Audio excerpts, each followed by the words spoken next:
آله وصحبه أجمعين أما بعد فأعوذ بالله من الشيطان الرجيم بسم الله الرحمن الرحيم هو الذي بعث في الأميين رسولا منهم يتلو عليهم آياته ويزكيهم ويعلمهم الكتاب والحكمة وإن كانوا من قبل لفي ضلال مبين. وقال النبي صلى الله تبارك وتعالى عليه وسلم حق الولد على الوالد أن يحسن اسمه ويحسن أدبه أو كما قال عليه الصلاة والسلام. ہمارے آج کے اس اجلاس میں تشریف فرما رونق اسٹیج حضرت مولانا ذل الرحمان صاحب اشاعتی دامت برکاتہم اور پورے علاقے کے علماء ائمہ و حفاظ کرام، معزز سامعین، بزرگوں، دوستوں اور عزیز دینی بھائیوں اور پردے کی آڑ میں بیٹھ کر سننے والی ہماری عزت مآب مائیں اور بہنیں، رات کا ایک پہر ہونے کو ہے اور بہت دیر سے آپ اس معصوم نسل کے پروگرام کو سماعت فرما رہے تھے. میں آپ کو زیادہ دیر تک اور سما خراشی نہیں کروں گا، بس چند بنیادی باتیں جس کی طرف جو ہم نے اپنے اساتذہ سے سیکھی ہیں، سنی ہیں، سمجھی ہیں، وہ آپ کے سامنے میں سناؤں گا. اور میرے مخاطبین اولین آپ لوگ ہیں، نہ کہ علماء اکرام. چند بنیادی باتیں ہیں، عناوین بہت زیادہ ہے، مسائل بہت زیادہ ہے، کس عنوان کو چھیڑا جائے، کس موضوع پر بات کی جائے. اس لیے کہ جب نو وارد علاقوں کے اندر آتا ہے تو اسے علاقے کا مزاج اور ماحول معلوم نہیں ہوتا، لیکن جہاں جہاں ہمارا جانا ہوا ہر جگہ یہی امراض پائے جا رہے ہیں جن امراض کا مذاکرہ اہل علاقہ کرتے ہیں. گویا من حیث القوم والامہ یہ امت ان امراض کی طرف ڈھکیلی جا رہی ہے، دانستہ طور پر یا نادانستہ طور پر. میں سیدھی ایک بات آپ سے کہنا چاہتا ہوں، ایک چھوٹا سا اور ادنا سا دین کا طالب علم ہوں. یہ جو اللہ تعالیٰ نے اولاد کی نعمت والدین کے گودوں میں ڈالی ہے، کل قیامت والے دن اللہ تعالیٰ ان اولاد کے بارے میں ہم سے پوچھے گا کہ میں نے تمہیں اولاد دی تھی، تم نے اولاد کا کیا حق ادا کیا. اس لیے کہ وہ لوگ جو جزیرۃ العرب میں رہنے والے، جن کے پاس کھانے کو کھانا نہیں، پہننے کو کپڑا نہیں، رہنے کو مکان نہیں، جن کے بارے میں تاریخ میں لکھا ہے الذین یاکلون الشعیر، وہ جو جو کھانے والے تھے، وہ ینامون علی الحصیر، اور وہ جو چٹائیوں پر سونے والے تھے، ان کے بارے میں رب العالمین نے فرمایا ثم لتسألن یومئذ عن النعیم، کہ ہم ضرور بالضرور تم سے نعمتوں کے بارے میں سوال کریں گے. سوال یہ ہے، جو نعمتیں اللہ نے آج کے دور میں مجھے اور آپ کو عطا فرمائی، جب اللہ حضرات صحابہ کے متعلق یہ فرما رہے ہیں کہ ہم تم سے نعمتوں کے بارے میں سوال کریں گے، تو میرے بھائیو بتاؤ کہ اللہ ہم سے اپنی نعمتوں کے بارے میں سوال نہیں کریں؟ اس لیے روایت میں آتا ہے والدین کی بہترین کمائی ان کی اولاد ہے، اور اللہ کی طرف سے بہترین تحفہ مجھے اور آپ کو اور والدین کو جو ملا ہے وہ اولاد ہے.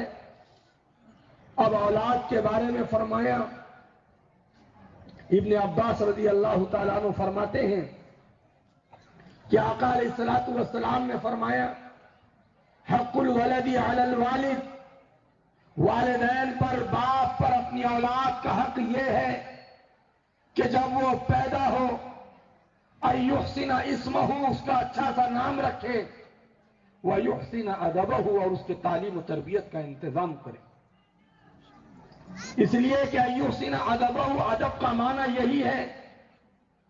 قرآن کریم میں اللہ نے فرمایا یا ایھا الذین آمنوا قوا انفسکم واہلیکم نارا، کہ اے ایمان والو تم اپنے آپ کو اور اپنی اولاد کو جہنم کی آگ سے بچاؤ۔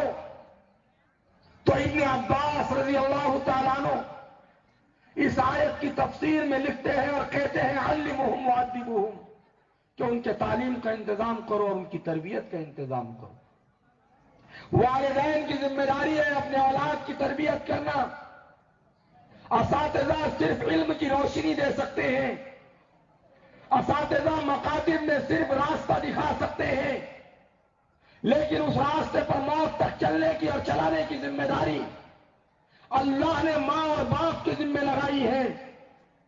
اس لیے کہ آپ ابو داؤد شریف کی وہ روایت جس میں آقا نے فرمایا مروا اولادکم بالصلاۃ وہم ابناء سبع، اے والدین، اللہ کے نبی علیہ الصلوۃ والسلام براہ راست ماں اور باپ سے مخاطب ہو رہے ہیں اور فرما رہے ہیں مروا اولادکم بالصلاۃ، تم اپنے بچوں کو نماز کا حکم کرو، وہم ابناء سبع، اس حال میں کہ وہ 7 سال کے ہو، اور آگے فرمایا واضربوا علیہا وہم ابناء 10 سنین، اور نماز نہ پڑھنے پر ان کو ہلکی سی تمبی مارو جب وہ 10 سال کے ہو جائے۔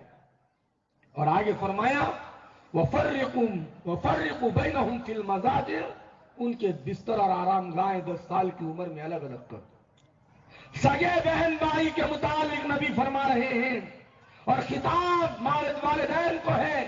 پتہ چلا تربیت، اسلامی مزاج بنانا، دینی مزاج بنانا، ایمانی کیفیت کو پروان چڑھانا، یہ والدین کی ذمہ داری ہے، نہ کہ استاد کی۔ استاد صرف ایمان کے بول سکھا سکتا ہے، یہ بچے پر آمنت باللہ وملائکتہ وکتبہ ورسلہ والیوم الآخر، استاد پڑھا سکتا ہے الحمدللہ رب العالمین۔ جب بچہ والدین کے درمیان میں جائے تو والدین کی ذمہ داری ہے کہ بچوں کو عملی طور پر رب العالمین پالنہار ہے، ساری کائنات کا پالنہار اللہ ہے، یہ والدین کو عملی طور پر گھر میں کر کے دکھانا پڑے گا۔ استاد تو سکھائے گا وضو میں 4 فرائض ہیں، استاد تو سکھائے گا وضو ایسے کرتے ہیں، اور گھر میں والدین کو باوضو رہ کر بچوں کو بتانا پڑے گا اگر تم روزی میں برکت چاہتے ہو ادم علی الطہارہ تو تم طہارت پر مداومت کرو۔ یہ والدین کو باوضو رہنا پڑے گا۔ ہم ہر جگہ ایک بات کو کہہ رہے ہیں، کیونکہ مرد مشترک ہے، ایسا نہیں کہ دھامن گاؤں بڑے والے کوئی اور دنیا میں رہتے ہیں، پوری امت کے مرد شاید ہم سمجھتے ہیں مشترک ہے۔ ہر جگہ یہ وبائیں پھیل رہی ہیں، اور بڑی ذمہ داری کے ساتھ ان علماء کے جمع غفیر میں ذمہ داری کے ساتھ چند باتیں کہنے آیا ہوں۔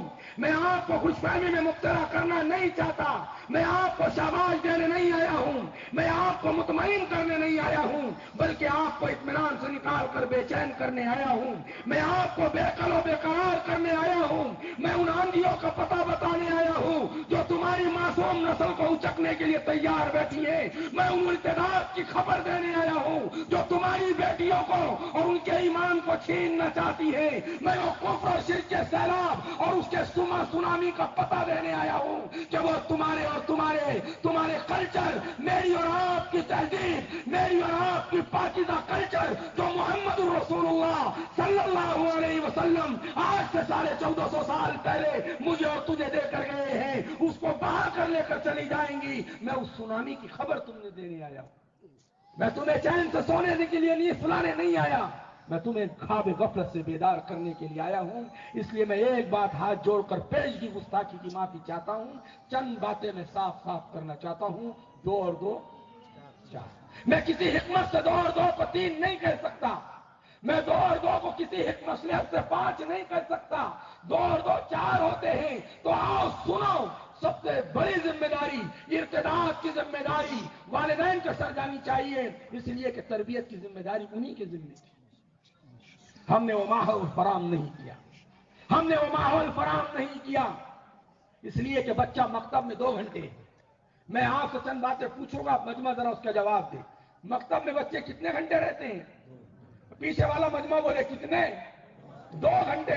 22 گھنٹے یہ بچے آپ کے آغوش میں رہتے ہیں۔ یہاں صرف روشنی لے کے جاتے ہیں، اس روشنی کو پروان اور چلانا، جس کو جلا دینا، اس کو بڑھانا، یہ آپ کی تربیت کو بتائے گا۔ اگر وہاں آ کر یہ روشنی ماند پڑ جا رہی ہے یا بجھ رہی ہے تو اس کے ذمہ دار والدین ہیں۔ کیوں؟ اس لیے کہ ہم نے ان بچوں کو وہ ماحول نہیں دیا۔ اس لیے کہ میں علماء کی ایک طرف توجہ چاہوں گا۔ ہر چیز کا ایک راس الامر ہوتا ہے، معاملے کا سرا ہوتا ہے، ہر معاملے کا ایک سرا ہوتا ہے جو معاملہ اس سرے کے ارد گرد گھومتا ہے۔ میری بات سمجھ میں آ رہی ہے آپ لوگوں کی؟ ہر چیز کا ایک راس الامر ہوتا ہے، یعنی معاملے کا سرا، جو معاملہ، جو سرا، وہ معاملہ، پورا کام اسی سرے کے ارد گرد گھومتا ہے۔ جس کی ایک چھوٹی سی مثال ہے، دنیا کے سارے بزنس مین جمع ہو اور وہ تجارت کریں تو ان کا راس الامر جو ہوتا ہے وہ نفع ہوتا ہے۔ کیا ہوتا ہے؟ نفع ہوتا ہے۔ یعنی تجارت کا راس الامر کیا ہوتا ہے؟ نفع۔ پوری تاجروں کی محنت اسی نفع کے ارد گرد گھومتی ہے۔ اگر نفع نہ ہو یا نفع کو ملحوظ خاطر نہ رکھا گیا تو بتاؤ کیا تاجروں کی محنت اکارت نہیں جائے گی؟ کیا بزنس مین کی محنت بے معنی ہو کر نہیں رہ جائے گی؟ اس لیے کہ وہ تاجر ہی نہیں جو اپنے سامنے نفع کو نہ رکھے۔ اسی طرح جب تاجروں میں، تجارت میں راس الامر نفع ہوتا ہے، ایسے ہی پورے دین پر چلنا، آخرت کا استحضار، اپنے بچوں کی تربیت اور اپنے زندگی کی اصلاح کرنا اور اللہ کا استحضار، پیدا کرنے والے کا ڈر، ان تمام چیزوں کا بھی ایک راس الامر ہے، اور وہ ہے خالق کائنات کا خوف۔ میری بات سمجھ میں آ رہی ہے آپ؟ میں کچھ سمجھانے آیا ہوں، میں بیان دینے نہیں آیا، میں کچھ بات بتانے آیا ہوں۔ خدا را میری بات کی طرف توجہ کرنا۔ میں کوئی بڑا عالم نہیں ہوں، بس چھوٹا بچہ بادل دیکھ کر بارش کی پیشن گوئی دیتا ہے، میں بھی ان نوروں کو دیکھ کر اور بادلوں کو دیکھ کر آنے والے فتنوں کے متعلق آپ کو آگاہ کرنا چاہتا ہوں۔ تو میں نے کہا جیسے تاجروں کا راس الامر نفع ہوتا ہے، نفع نہ سوچا جائے تو تجارت کی محنت بے معنی ہو جاتی ہے۔ میرے اور آپ کے زندگی میں اللہ کا خوف نہ ہو تو پوری دین کی محنت اور پوری دنیا کی محنت بے معنی ہو کر رہ جائے۔ پتا چلا پیدا کرنے والے کا خوف نہیں تو پھر اولاد کی تربیت کا کوئی انتظام نہیں، پیدا کرنے والے کا خوف نہیں پھر جھوٹ سے بچنے کا کوئی انتظام نہیں، پیدا کرنے والے کا خوف نہیں پھر سود کے کاروبار کرنے سے کوئی ڈر نہیں، پیدا کرنے والے کا کوئی خوف نہیں پھر جوئے اور سٹے کا کوئی خوف نہیں، پیدا کرنے والے کا کوئی خوف نہیں پھر عورتوں کا مہیلا بچت گٹ کے نام سے حرام کے لقمے اپنی معصوم نسل کے پیٹ میں ڈالنے کا کوئی، میرے بھائیوں، بچاؤ کا کوئی انتظام نہیں۔ اس لیے کہ دین کا جو اصل راس الامر ہے وہ اللہ کا خوف۔ مجھے ایک بات بتاؤ، میں علماء کی بھی توجہ چاہوں گا۔ کچھ بات، بچہ ابا سے کیوں ڈرتا؟ اس لیے کچھ اس کے دل میں ابا کا، بولو ایک بات بولو، ابا کا خوف ہوتا ہے۔ ابا نے کہا یہ چیز یہاں سے نہیں اٹھانا، پورے گھر میں بچے سب چیز ادھر کے ادھر کریں گے، ابا نے جس سے منع کیا، کیوں ایسا کر رہے ہیں؟ ابا کا۔ اس لیے بچہ صحیح طریقے سے جو قانون باپ نے گھر میں لاگو کر دیا تو بچے کے دل میں وہ خوف بیٹھا ہوا اور مائنڈ سیٹ ہو گیا ہے، جس کا خوف ہے وہ میرا ابا ہے۔ ارے جس کا خوف میرے دل میں ہے وہ میرا ابا ہے، اور وہ میرے سے علم میں اور تجربوں میں زیادہ ہے، وہ میرے سے طاقت میں۔ اگر میں نے اس کے بنائے ہوئے گھر میں قانون کے خلاف کچھ کیا تو وہ مجھے مارے گا بھی، اور اس نے مجھے روکا ہے تو اپنے تجربے اور علم کی روشنی میں روکا ہے۔ یہ بچے کا اندر ہی اندر غیر محسوس طریقے سے ایک مائنڈ کیا ہو جاتا ہے؟ سیٹ ہو جاتا ہے۔ اس لیے بچہ باپ کے بتائے ہوئے طریقے پر گھر میں خاموشی سے رہتا ہے۔ دیکھیں نا آپ نے، ایسے ہی یہ ساری کائنات اللہ کے بندے ہیں۔ صحیح نہ چلنے کی اصل وجہ پیدا کرنے والے کا خوف دل میں نہیں ہے، اس لیے کسی بھی چیز کا استحضار نہیں، کیونکہ خوف جب اللہ کا پیدا ہوگا تو سب سے پہلے جو چیز پیدا ہوگی وہ اپنا محاسبہ نفس پیدا ہوگا۔ میں اپنا حساب کتاب کروں گا۔ مجھے بتاؤ، نوکر کو مالک کا کیا ہوتا ہے؟ خوف ہوتا ہے، اور مالک ایک دکان اس کے حوالے کر دے اور مالک پوری چیزیں گن کے رکھے، نفع نقصان بتا کر رکھے، اور شام میں نوکر کو یہ خوف ہوتا ہے کہ مالک کا بجٹ برابر ہونا چاہیے، تو مالک کو دکھانے سے پہلے وہ حساب کتاب کرتا نہیں کرتا؟ ارے بولو تو صحیح، کرتا نا؟ کیوں؟ کس کا ڈر ہے؟ مالک کا ڈر ہے۔ اس لیے فرمایا، حضرت عمر کا فرمان ہے، حاسبوا قبل ان تحاسبوا، لوگوں زندگی کا حساب کر لو قبل اس کے کہ خالق کائنات ہمارا حساب لے۔ لوگوں حساب کر لو۔ جب دنیا کے چھوٹے سے نوکر اور مالک کے درمیان یہ معاملہ ہے، اگر اللہ کا خوف پیدا ہو گیا، کائنات کا ہر نقشہ صحیح ہو جائے گا۔ پیدا کرنے والے کا خوف ہی نہیں۔ کیوں خوف نہیں؟ اس لیے کہ ہم نے دیکھا ہے، حضرت مولانا یونس صاحب پونا والے رحمۃ اللہ علیہ نے ایک واقعہ بیان کیا تھا، کتاب میں چھپا ہے، کہ ایک بادشاہ تھا۔ کون تھا بولو؟ پیچھے والوں بولو۔ بادشاہ تھا۔ سو رہے کہ سن رہے؟ سن رہے۔ تو وہ بادشاہ نے ایک نوکر رکھا ہوا تھا کہ مجھے تو روزانہ 1 لیٹر گاڑھا بھینس کا دودھ لا کر دینا بغیر پانی ملا ہوا۔ تو وہ اس نے لا کر دیا۔ ایک دن نوکر کا دل نیت خراب ہوئی، اس نے کہا کہ نہیں، اب ایسا کرتا ہوں، گاڑھا گاڑھا دودھ بادشاہ پی رہا ہے، 1 پاؤ میں پیتا ہوں، 3 پاؤ میں 1 پاؤ پانی ملا کے دیتا ہوں۔ دوسرے دن سے اس نے 2-4 دن کے بعد نوکر نے بادشاہ کے دودھ میں 1 پاؤ پینا شروع کیا اور 1 پاؤ پانی۔ تو بادشاہ نے پہلے دن برداشت کیا، 2-3 دن برداشت کیا، پھر کہنے لگا کہ یہ کیا ہو رہا ہے، دودھ پتلا ہو رہا ہے، پہلے دودھ کیسا آتا تھا؟ گاڑھا آتا۔ تو بادشاہ کو ایسا شک ہوا کہ نوکر کچھ گڑبڑ، غلام کچھ گڑبڑ کر رہا ہے۔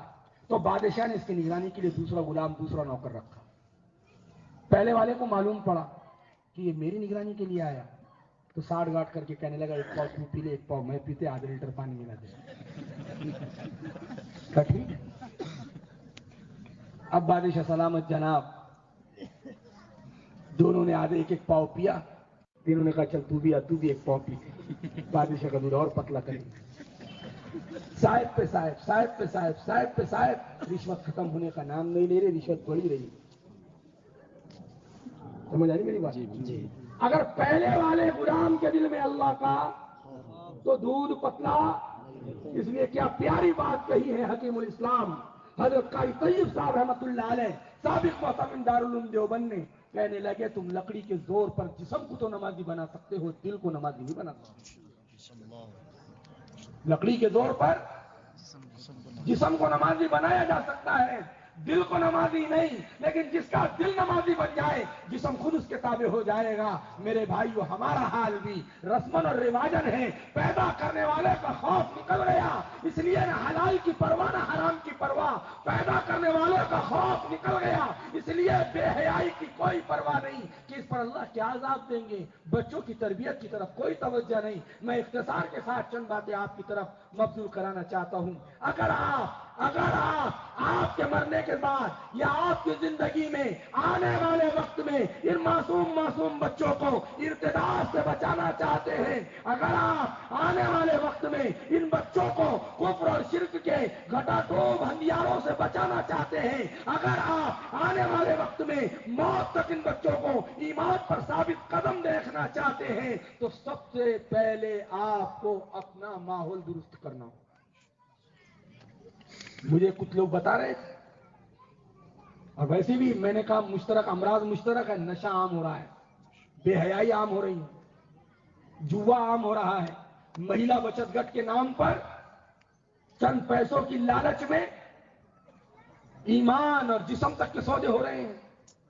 اور نبی نے مسلم شریف کی روایت ہے، علماء تصدیق کریں گے میری بات کی، آقا علیہ الصلوۃ والسلام نے فرمایا بادروا بالاعمال فتنا، لوگوں فتنوں کے چھا جانے سے پہلے اعمال صالحہ میں جلدی کر لو، کقطاع اللیل المظلم، جیسے رات کا اندھیرا چھایا ہے ایسے ہی فتنے تمہارے اوپر چھا جائیں گے۔ یصبح الرجل مؤمنا ویمسی کافرا، آدمی صبح کو ایمان کی حالت میں کرے گا اور شام کفر کی حالت میں کرے گا، ویمسی مؤمنا ویصبح کافرا، اور شام ایمان کی حالت میں کرے گا اور صبح کفر کی حالت میں کرے گا۔ اور آگے اللہ کے نبی نے ایک بات فرمایا، مجھے مہیلا بچت گٹ پر لگتا ہے نبی کی آنکھیں دیکھ رہی تھی، لگتا ہے پیشن گوئی پہلے ہی دے دی گئی تھی۔ آقا نے فرمایا وَيَبِيعُ أَحَدُهُمْ وَيَبِيعُ دِينَهُ بِعَرْضٍ مِّنَ الدُّنْيَا، کہ تم میں سے کوئی ایسا بھی ہوگا جو چھوٹی سی دنیا کے لیے اپنا دین تک بیچ دے گا، چند پیسوں کی خاطر۔ تو سب سے پہلے اچھا ایک بات بتا، اگر نئی نسل کو شراب کی لت لگ رہی ہے، وہ کہاں سے آ رہی ہے؟ وہ نسل نیچے سے اوپر آ رہی ہے. بھائی مرض کی طرف توجہ دے آپ. کس کی طرف؟ ایک بات یاد رکھنا، ایک ہوتا ہے زخم پھوڑا جس کو بولتے ہیں ہماری بھاشا میں، اور اس کے آتے باگرے.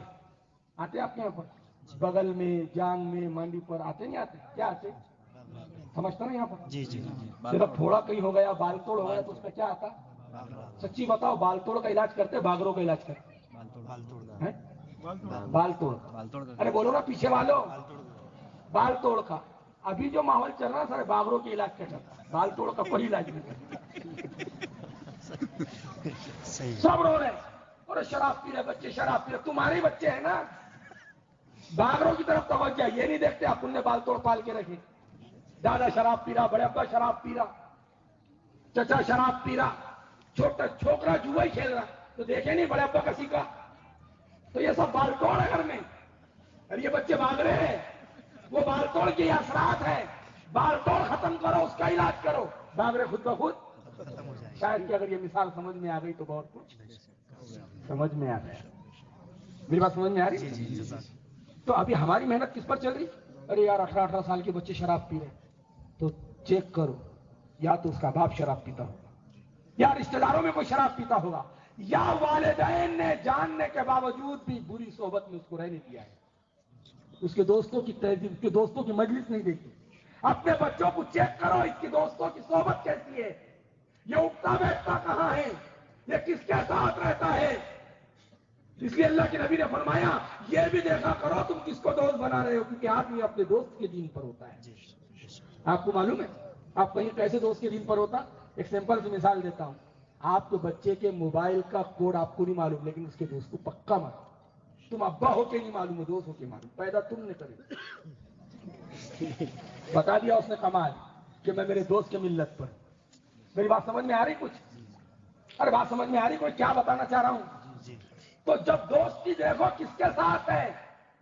اس لیے آدمی دو جگہ ولی بھی بن سکتا ہے، ایک دوستوں میں، ایک بیوی کے سامنے. سمجھ میں آ رہی بات؟ کس کے سامنے بولو؟ کتنا بھی بڑا اگر وہ ہوا میں بھی اڑ کے دکھائے، دوست کے سامنے نہیں بتا سکتا کرا. سمجھ میں آ رہی میری بات؟ دوست دوست ہوتا ہے. اور ایک بیوی کے سامنے جب بھی ٹیڑے ٹیڑے اڑ رہے تھے. سمجھ میں آ رہی بات؟ آپ کو معلوم ہوگا.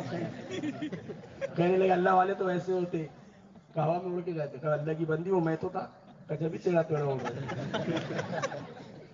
تو میرے بھائیوں میں اصل بات جو کہنا چاہ رہا ہوں، سب سے پہلے تو مجھے ہاتھ اٹھا کر بتاؤ کون کون یہ چاہتا ہے کہ میری اولاد مرتد نہ ہو؟ ہاتھ اٹھا کے بتاؤ. پیچھے کا مجمع، علماء سے نہیں، پیچھے کا مجمع، ہاتھ اٹھا کے. کون کون چاہتا ہے کہ ہماری اولاد شرابی نہ بنے؟ کون کون چاہتا ہے ہماری اولاد بے حیا نہ بنے؟ کون کون چاہتا ہے کہ ہماری معصوم نسل آنے والے وقت میں زنا کے اڈوں کے قریب بھی نہ جائے؟ تو سب سے پہلے ان امراض سے گھر کے بڑوں کو توبہ کرنا پڑے گا. میرے بھائیو، ہم نے ان کو ماحول نہیں دیا، کیونکہ شرابی اگر بچے بن رہے ہیں وہ نیچے سے اوپر آ رہے ہیں. پتا چلا نیچے ماحول نہیں تھا تو نہیں بنی، اوپر ماحول ان کو وہ مل گیا تو بن گئے. اور ماحول کا بہت بڑا اثر ہوتا ہے. بول سکتا ہوں بول سکتا ہوں ماحول کا بڑا اثر ہوتا ہے. ارے بولو ماحول کا، پیچھے والے بولو. اثر ہوتا ہے کیسے؟ میں بتاتا ہوں. سور ہے نا، سور دیکھے؟ سور ارے دیکھیں جو گلیوں میں گھومتے ہیں. لیکن بہت سارے علاقے ہوتے ہیں کہ وہاں سور عام طور سے گاؤں اور گلیوں میں نہیں گھومتے، جنگلوں میں رہتے ہیں، گاؤں کے ایک طرف رہتے ہیں. لیکن بعض گاؤں وہ ہوتے ہیں جہاں سور اور خنزیر گلیوں میں گھومتے ہیں. شاید یہاں پر تو ایسا نہیں ہوگا.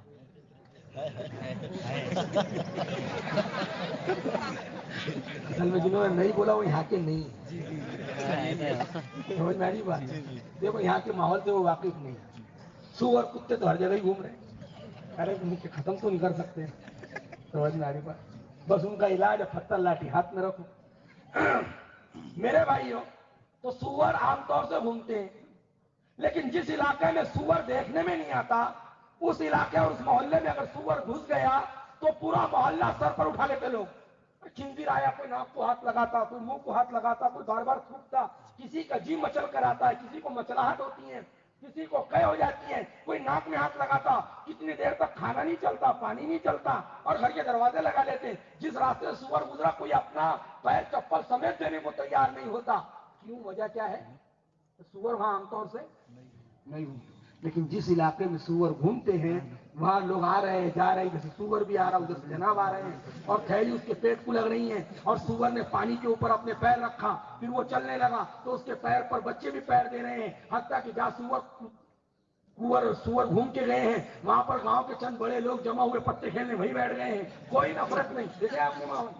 پتا چلا سور جیسی چیز،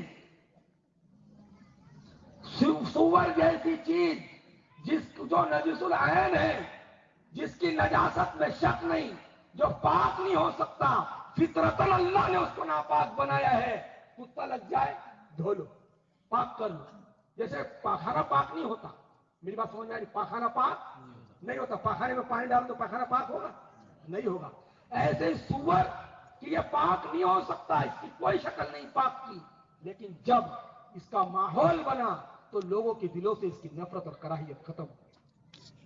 جب سوروں کا ماحول بنا تو نفرت، میں کہہ رہا ہوں ماحول کا بہت بڑا اثر پڑتا. جب گھر کی مستورات بے حیا گھومتی ہے تو بچوں کے دل سے بے پردگی کی کراہت اور گناہ ہونا ختم ہو جاتا ہے. جب گھر کے بڑے جوا کھیلتے ہیں تو نئی نسل کے دل سے مال حرام کی قباحت اور نفرت ختم ہو جاتی ہے. جب جہالت عام ہوتی ہے تو پھر جہالت کا گناہ ہونا ہمارے دلوں سے کیا ہو جاتا ہے؟ پتا چلا ساری چیز کس پر موقوف ہے؟ ماحول. اب ہم خود طے کر دیکھ لیں ہمارا ماحول کیا ہے اور بچے معصوم نسل کس ماحول میں پروان چڑھ رہے ہیں. جیسا بچہ پروان چڑھتا ہے، دیکھو گھر کے بڑوں نے سور کو نکالنے کا کوئی انتظام نہ کیا تو بچے اسی ماحول کے ساتھ کیا ہوئے؟ بڑے ہوئے. تو جیسے جیسے وہ بڑے ہوں گے سور کی نفرت ان کے دل سے کیا ہوتی جائے گی؟ کم ہوتی جائے گی، اور ایک دن آئے گا وہ ختم ہو جائے گی.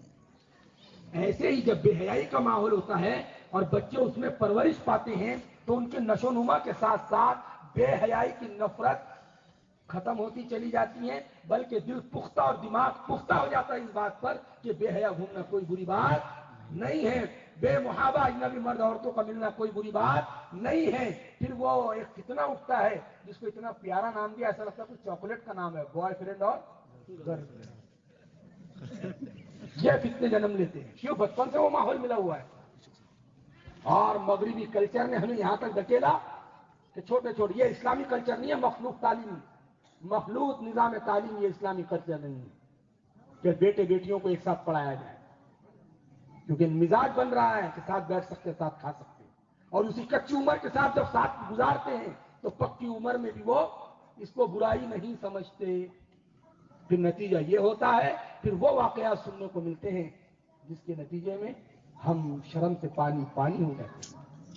اس لیے میں نے ایک آیت آپ کے سامنے پڑھی ہے، اس میں اللہ تعالیٰ نے اپنے نبی حضرت محمد صلی اللہ علیہ وسلم سے فرمایا، اے پیغمبر ہم نے آپ کو جن کاموں کے لیے بھیجا ہے ان میں 3 کام اس آیت میں اللہ نے بیان فرمائے.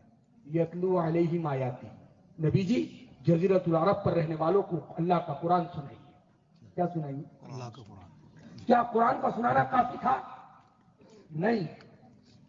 اگر صرف قرآن سنانا یا قرآن پڑھانا یا قرآن پڑھنا کافی ہو جاتا تو اللہ آگے وَيُزَكِّيهِمْ نہیں کہتے، جس کا مطلب یہ ہے پیغمبر جزیرۃ العرب پر رہنے والوں کو قرآن بھی سکھائیے اور سنائیے، اور وَيُزَكِّيهِمْ اور جزیرۃ العرب پر رہنے والوں کی تربیت بھی کی. پتا چلا تعلیم الگ ہے اور تربیت الگ ہے. ہم نے کیا سمجھ لیا کہ جو تعلیم ہے اس پر ہم مطمئن ہو گئے. ارے مطمئن ہوئے نہیں ہوئے. بچوں نے قرآن پڑھا ہم خوش ہو گئے. اور میں نے شروع میں کہا میں آپ کو کوئی خوش فہمی میں مبتلا کرنے نہیں آیا ہوں. تعلیم الگ چیز ہے اور تربیت الگ چیز ہے. ہم تعلیم پر مطمئن ہو گئے اور ہم یہ سمجھ رہے ہیں ہمارا بچہ اصل میں مہینے بھر سے ہی بولنا پڑ رہا، روزانہ 1 گھنٹہ 2 گھنٹے 2.5 گھنٹے بس آواز ساتھ نہیں لے گا. میں تھوڑی دیر بات کر کے بات ختم کر دوں گا. تو ہم نے تعلیم پر اطمینان کر لیا اور ہم مطمئن ہو گئے کہ اب آگے کی کوئی ضرورت نہیں. میں کہہ رہا ہوں تعلیم الگ چیز ہے اور تربیت الگ چیز. تعلیم مکتب سے مل جائے گی لیکن تربیت آپ کی آغوش سے ملے گی. آپ کی آغوش، ماں کی گود اور باپ کا سایہ، یہ بچوں کے لیے مثل سانچے کے ہے. جیسا سانچا چیز کو ملے گا چیز ویسی تیار ہوگی.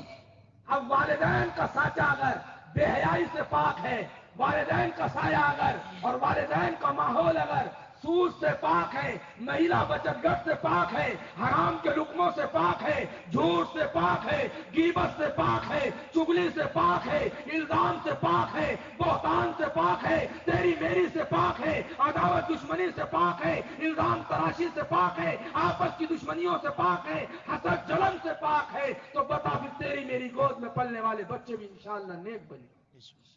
اور اگر ہماری گودوں میں یہ سارے برائیاں اور یہ ساری برائی بیماریاں پنپ رہی ہیں تو ہم اللہ کی قسم بچوں کو قرآن کا کیا تم ایک بار نہیں 100 بار قرآن پڑھا دیجئے تو یہ بچوں کی اگر تربیت نہیں کی گئی تو قرآن کا پڑھانا بے سود ہوگا. اور میں اس کے لیے بطور استدلال کی احیاء العلوم میں امام غزالی رحمۃ اللہ علیہ نے لکھا ہے 3 چیزیں جا کر انسان کو مکمل کرتی ہیں. کتنی چیزیں؟ 3. تعلیم، تربیت اور عمل. تعلیم، تربیت اور عمل، یہ 3 چیزیں انسان کو مکمل کرتی ہیں. جیسے اللہ کو انسان مطلوب ہے. ہم تعلیم پر مطمئن ہو گئے. میں ایک واقعہ سنا کر اپنی بات ختم کر دیتا ہوں. لیکن آپ کو تعلیم پر اطمینان نہیں کرنا ہے. کرنا کیا ہے؟ آپ کو سب سے پہلے ان بچوں کو پروان چڑھانا ہے تو سب سے پہلے اپنی گودوں کو پاک کرنا ہو، اپنے لقموں کو پاک کرنا ہو. گود بھی پاک ہو اور پیٹ میں جانے والا لقمہ بھی پاک ہو. اور سنو مکالمے اگر آپ نے غور سے سنے ہوں گے ماشاءاللہ بچوں نے بہترین انداز میں بڑے بڑے عناوین کو سمندر کو کوزے میں جمع کر دیا. میراث پر بھی مکالمہ ہو گیا. ہم کیا سمجھتے جانتے ہو؟ کسی کا چھین کر کھانا ہی حرام ہے، چرا کر کھانا ہی حرام ہے، اور حاجی صاحب نے بہنوں کا حق کھا گئے. یہ حرام نہیں ہے. جیسے میراث کا مکالمہ آیا. میرے بھائیوں معاف نہیں ہونے کا. کتنے شوہر بیوی کا مہر کھا گئے اور پھر جب مرتے تو بیوی کو پکڑ کے لاتے، چوڑیاں پھوڑنے لگاتے اور کہتے کیا میں نے مہر معاف کی. زبردستی سے قرضہ معاف ہوتا جی؟ کہ زبردستی کا قرضہ معاف نہیں ہوا کرتا. مہر بھی قرضہ ہے اگر آپ نے دیا نہیں. میراث بھی قرضہ ہے اگر آپ نے. اہل حق مانگیں گے قیامت کے دن. ہم نے صرف سود کو گناہ سمجھا ہے، جائیداد کو دبا لینا بھی گناہ ہے. بیٹیوں اور بہنوں کے حقوق کو دبا لینا بھی گناہ ہے. کمزور بہن بھائیوں کے گناہ حقوق کو دبا لینا بھی گناہ ہے. پڑوسی کے پلاٹ پہ قبضہ کرنا بھی گناہ ہے. جیسے سارے گناہ ہیں. سود کی بوٹی، بھائی مشتاق بمبئی والے رحمت اللہ علیہ کہا کرتے تھے سود کی روٹی اور سور کی بوٹی اس میں کوئی فرق نہیں. سود کی روٹی اور سور کی بوٹی اس میں کوئی فرق نہیں.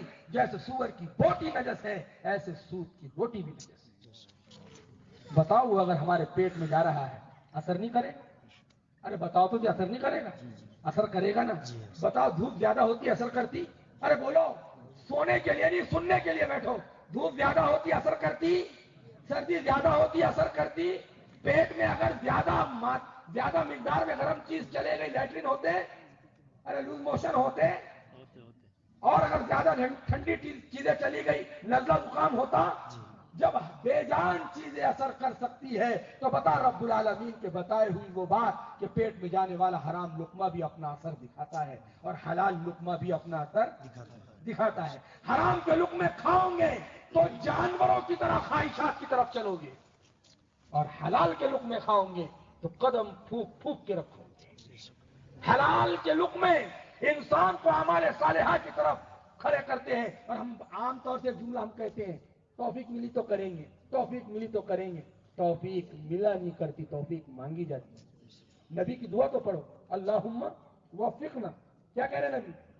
اللہم وفقنا لما تحب وترضى. دعا کے ترجمہ تو دیکھو. نبی توفیق مانگ رہے ہیں. ارے بولو تو صحیح نبی اللہم وفقنا لما تحب وترضى. اے اللہ جو اعمال جو کام تو پسند کرتا ہے جس سے تو راضی ہوتا ہے وہ کام کرنے کی مجھ کو ہم کو توفیق. نبی توفیق مانگ رہے اور ہم ہاتھ پہ ہاتھ رکھ کے بیٹھے توفیق ملیں گی تو کریں گے. تو توفیق چچا ہے کیا گھر کو چل کے آئیں گے تمہارے؟ نہیں آئیں گے، مانگنا پڑے گا.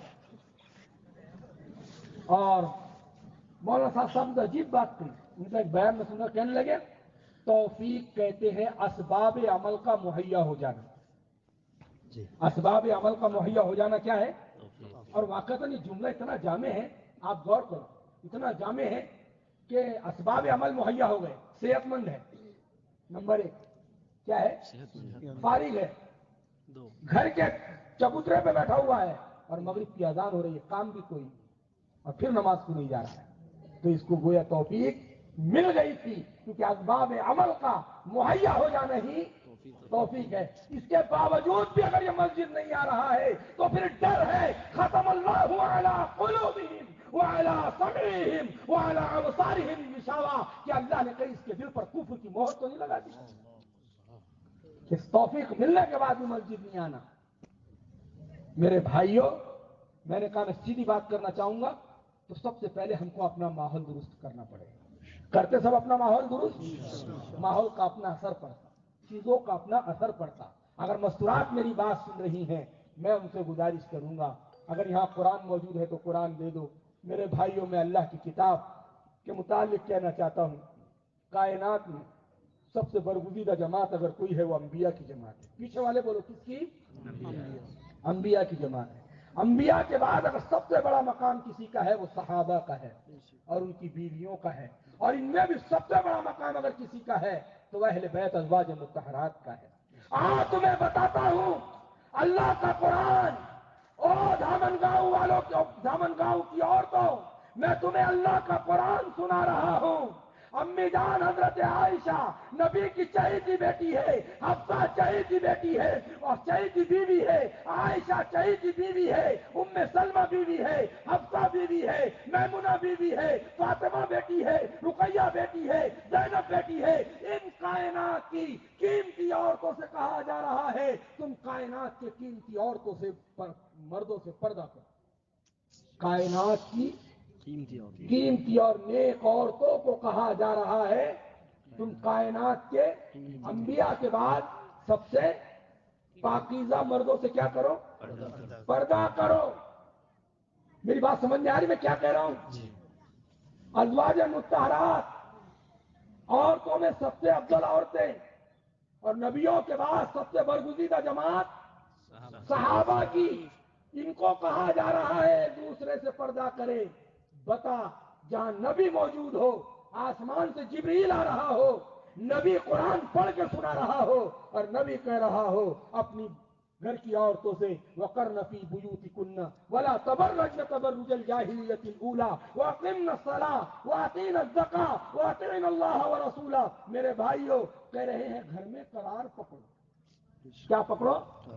نبی کی گھر والیوں سے کہا جا رہا ہے کہاں پکڑو قرار؟ گھر میں قرار پکڑو. تم اپنے گھروں میں ٹھہری رہو اور زمانے جاہلیت کی طرح اپنے بناؤ سنگار کو دکھاتی نہ پھرو. یہ ازواج مطہرات اہل بیت سے کہا جا رہا ہے نبوت کا گھرانہ روئے زمین پر ایسا تھا کہ ان کے فرض کے ہوتے ہوئے اللہ عذاب نہ بھیجے. ان سے کہا جا رہا ہے گھروں میں قرار پکڑے. اور آگے اللہ کیا کہہ رہے؟ واقعی الصلاۃ، نماز پڑھو. گھروں میں رہو اور نماز. لیکن کچھ لوگ آئے ہیں وہ عورتوں کو گھروں سے نکالنا چاہتے ہیں. کوئی تو نکال رہا ہے بے پردگی کے نام پر اور کوئی نکالنا چاہتا ہے نمازوں کے نام پر. میرے بھائیوں، کہہ رہے ہیں اقیموا الصلاۃ، کیا کرو؟ وآتینا الزکاۃ، اور زکات دو. وآطعنا اللہ ورسولہ، اے پیغمبر کی بیویوں اللہ اور اس کے رسول کی اطاعت. بتاؤ کہ یہ خطاب علماء مفسرین کا اتفاق ہے اس پر. یہ آیت نزول کے اعتبار سے تو خاص ہے لیکن حکم کے اعتبار سے عام ہے. قیامت تک کی آنے والی ایمان والی عورتیں اس میں شامل ہیں. کہ بتاؤ کہ تمہاری میری عورتیں ازواج مطہرات سے زیادہ پاکیزہ ہو سکتی ہیں؟ ارے بولو تو صحیح. پھر ہماری عورتوں کو کیا ہو گیا اور ہم کو کیا ہو گیا؟ میرے بھائیوں، گھروں میں نمازوں کا ماحول جب بنے گا، میں نے کہا جب والدین اپنا ماحول پاکیزہ بنائیں گے تو پھر نسل کو تیار کرنا آسان ہوگا. گھروں میں ماحول کس چیز کا ہونا چاہیے؟ ہم نے ایک جگہ کہا اور میں ایک کارگزاری سنا کر اپنی بات ختم کر دوں. ہمارے ایمان والوں کے گھر ہوٹل اور لاج نہیں بننا چاہیے. کیا نہیں بننا چاہیے بولو؟ گھر کے مرد کما کے لا رہے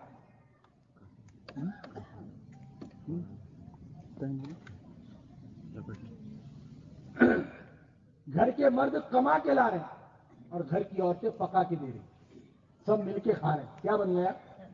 ارے بولو کیا بن گیا؟ ہوٹل بن گیا. سارے مل کے رات میں سو جا رہے ہیں. کیا بن گیا؟ لاج بن گیا.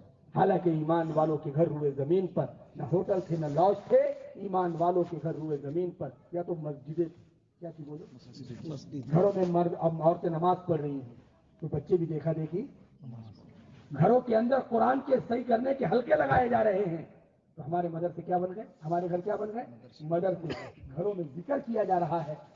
اماں ادھر الگ بیٹھی، دادی الگ بیٹھی، بھابھی الگ بیٹھی، بیٹیاں الگ بیٹھی، بچوں کے مسلے، سب کے ہاتھ میں تسبیح، کسی کے ہاتھ میں استغفار، کسی کے ہاتھ میں درود شریف، کسی کے ہاتھ میں کچھ، اور سب اللہ کی طرف متوجہ ہے. ایمان والوں کا گھر خانقاہ بن گیا. ایمان والوں کے گھروں میں نماز مسلے بچ گئے، مساجد بن گئی. ایمان والوں کے گھروں میں قرآن سیکھنے سکھانے کا ماحول بن گیا. ایمان والوں کے گھر مدرسے بن گئے. جب یہ ماحول بن جائے گا ہماری نسل کو تربیت کی ضرورت نہیں، ماحول میں ہی وہ ایسے پروان چڑھیں گے، وقت کی یہ دائی اور دائیا بنیں گے.